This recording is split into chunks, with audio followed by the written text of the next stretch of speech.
तो hello student, आज की इस वीडियो पर लेकर के आ चुके हैं कवि परिचय गिरिजा कुमार माथुर का। पिछले वीडियो में हमने मीराबाई और तुलसीदास जी की कवि परिचय देखे थे। कबीरदास जी की भी कवि परिचय मैंने बता दिया है, अपलोड हो चुका है वीडियो। लेकिन आज हम लेकर के आ चुके हैं गिरिजा कुमार माथुर जी का कवि परिचय। तो 4 नंबर का मैंने बताया था कि 4 नंबर में ये क्वेश्चन आता ही आता है कवि परिचय, जिसमें आपकी 2 रचनाएं पूछी जाती हैं। 2 से अधिक मैं इस वीडियो पे रचनाएं बताऊंगा। भाव पक्ष पूछी जाती है, कला पक्ष पूछी जाती है और साहित्य में स्थान आता है। तो ये 4 चीज़ें आपको कवि परिचय के अंतर्गत पूछा जाता है। 4 नंबर का कवि परिचय आता है। गिरिजा कुमार माथुर जी का कक्षा 10वीं की दृष्टि से बहुत ही मोस्ट इंपॉर्टेंट क्वेश्चन है। आप इसको याद कर सकते हैं, कोई भी क्लास का हो आप लिख सकते हैं। आपके एक भी नंबर नहीं कटने वाले हैं और मैं पूरा विधिवत आपको समझाऊंगा। वीडियो के लास्ट तक बने रहना। इस वीडियो को जितना हो सके प्यारे बच्चों अपने दोस्तों में शेयर करो ताकि उनके पास भी पहुंच पाए। और जिन्होंने अभी तक चैनल को सब्सक्राइब नहीं किया है, सबसे पहले चैनल को सब्सक्राइब कर देना, बेल आइकन को भी प्रेस कर देना ताकि जब भी मैं न्यू वीडियो डालूं तो आपके पास उसका नोटिफिकेशन मिल पाए। तो चलिए चलते हैं यहाँ पास। देखिए रचनाएं देखिए गिरिजा कुमार माथुर जी की।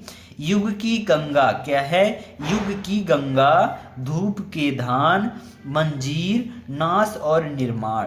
ठीक, युग की गंगा क्या है? युग की गंगा आप याद सकते हैं, इस जो युग चल रहा है उसकी गंगा धूप के धान, यानी धूप है तभी धान में वृद्धि होगी। आप ऐसे करके एक उदाहरण लेकर के आप इसको याद रख सकते हैं, है ना, कि धूप के धान हो गया, मंजीर हो गया, नाश और निर्माण, यानी जब नाश होगा किसी चीज का तो तभी ना न्यू चीजों का निर्माण होगा। तो क्या हो गया? नाश और निर्माण। ठीक, फिर यहाँ पास देखिएगा भाव पक्ष में आपको यहाँ पास मैं आपको दिखा दूं कि गिरिजा कुमार माथुर ने रोमांटिक अनुभूतिपूर्ण प्रेम और सौंदर्य को व्यक्त किया है। यानी गिरिजा कुमार माथुर जो थे उन्होंने अपनी कविताओं में रोमांटिक अनुभूतिपूर्ण प्रेम और सौंदर्य को क्या किया है? व्यक्त किया है अपनी कविताओं में। यानी इनके बारे में, प्रेम और सौंदर्य के बारे में विस्तारपूर्वक से लिखा हुआ है।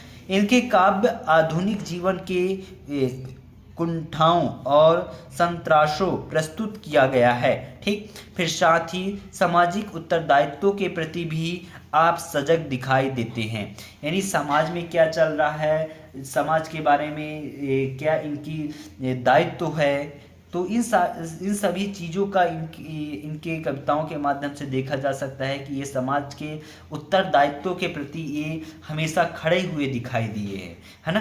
फिर आपके काव्य में पूंजीवाद और साम्राज्यवादी विचारों का विरोध हुआ है।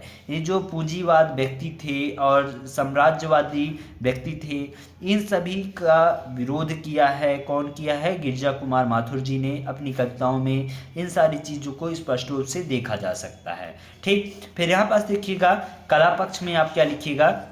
यहाँ पास आप यदि पूरा ऐसे के ऐसे लिखते हैं तो आपके एक भी नंबर नहीं कटने वाले हैं प्यारे बच्चों।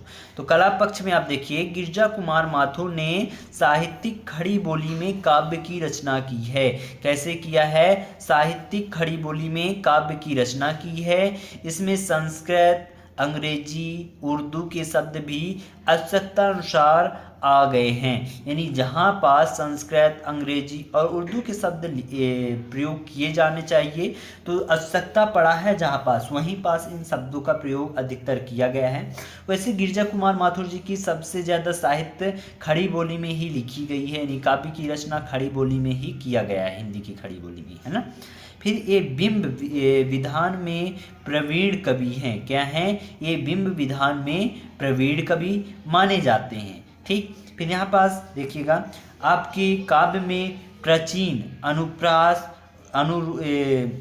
पुनरुक्ति, उपमा, उत्प्रेक्षा आदि अलंकारों के साथ साथ नवीन, मानवीकरण आदि अलंकारों का स्वाभाविक प्रयोग हुआ है। तो इनके काव्य में, किनके काव्य में? गिरिजा कुमार माथुर जी की कविताओं में, काव्य में प्राचीन जो पहले से चलती आ रही थी, अनुप्रास हो गया, पुनरुक्ति हो गया, उपमा हो गया, उत्प्रेक्षा, ये सभी अलंकार क्या हैं? पुराने अलंकार हैं, प्राचीन अलंकार हैं। तो इन अलंकारों का गिरिजा कुमार माथुर जी की कविताओं में प्रयोग हुआ है। इसके साथ साथ जो अभी नवीन अलंकार आए हैं, है ना, नवीन अलंकार जैसे मानवीकरण अलंकार हो गया, ये अभी नया अलंकार बना था। तो इन अलंकारों का भी प्रयोग इनकी कविताओं में देखा जा सकता है ना। फिर आपके मुक्त छंद में ध्वनि की समानता के सहारे संगीतात्मकता का विधान किया है। ठीक, फिर यहाँ पास आप देखिएगा, यहाँ पास आप अच्छे से देखिएगा कि ख्याति प्राप्ति प्रयोगवादी कवि गिरजा कुमार माथुर का आधुनिक हिंदी साहित्य में महत्वपूर्ण स्थान रहा है। यानी ख्याति प्राप्ति प्रयोगवादी कवि हैं। कभी भी पूछ लिया जाए आपको प्रश्न ऑब्जेक्टिव में कि गिरजा कुमार माथुर कैसे कवि हैं, तो प्रयोगवादी कवि हैं। तो प्रयोगवादी कवि गिरजा कुमार माथुर जी का आधुनिक हिंदी साहित्य में बहुत ही अच्छा स्थान रहा है, बहुत ही महत्वपूर्ण स्थान है। तो प्यारे बच्चों, ये रहा पूरा आपका गिरजा कुमार माथुर जी का। इन सभी का आप स्क्रीनशॉट भी ले सकते हैं। और चैनल को जिन्होंने सब्सक्राइब नहीं किया यार, सबसे पहले चैनल को सब्सक्राइब कर दो। इतना मेहनत करके मैं आपके लिए लेकर के आता हूँ, चैनल को सब्सक्राइब बनता है। इस वीडियो को शेयर करो जितना हो सके अपने दोस्तों में, और मिलते हैं अगले वीडियो पर। अगला वीडियो बहुत जल्द आने वाला है जो कि कवि परिचय पर ही आधारित रहेगा। तो अगला कवि परिचय बहुत मोस्ट होने वाला है प्यारे बच्चों, देखना मत भूलिएगा। मिलते हैं, तब तक के लिए जय हिंद जय भारत।